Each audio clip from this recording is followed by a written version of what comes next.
Hey, rock and rollers. One of the big difficulties we have, or part of our job as a clinician that's helping someone in pain, is that we have to try and go from what it feels like to what it is. So our job is working out the diagnostic part and what to do to help it. The part that the person only knows is this bit. The tricky part for us there's two parts to it. So the first one is that the person in pain equates these two because of how it feels, therefore what it is. Okay, so for example, things I've heard recently would be, it feels like when I broke my arm, therefore it is a broken arm. So it's very easy for the person to do this direction. Now, how it feels is useful to us because it points us in the right direction, the area we're talking about. It gives us clues as to what it might be, the relative safety or otherwise, and the level of concern we have. But they're not the same thing. That's pretty obvious to us.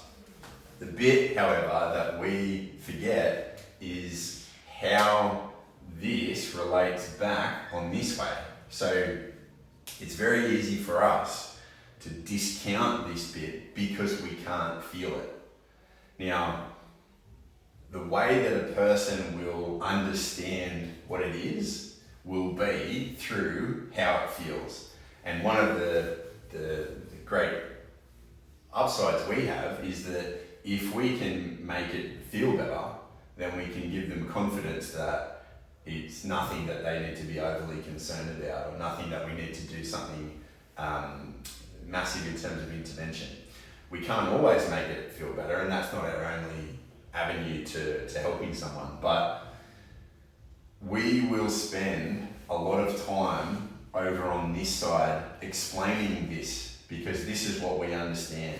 We can't possibly understand this bit because we don't feel it.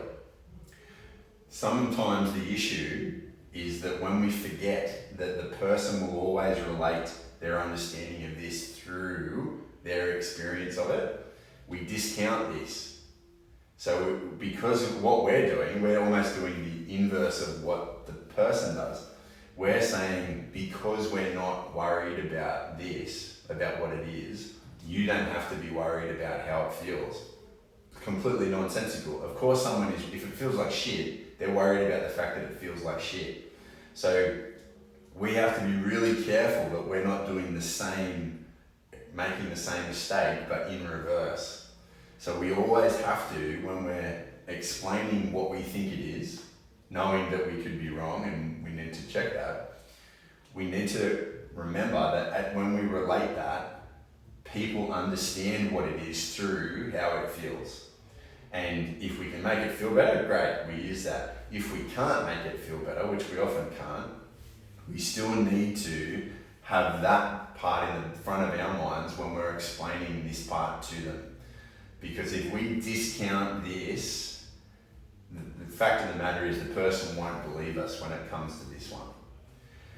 It's very easy to understand how someone will go from how it feels to what it is, but we have to make sure that we don't do the same thing in reverse when it comes to helping the person understand. Because we might understand what it is and we might be very confident, but it's not about us, it's not our problem, it's theirs. And they will always come to understand what it is through how it feels.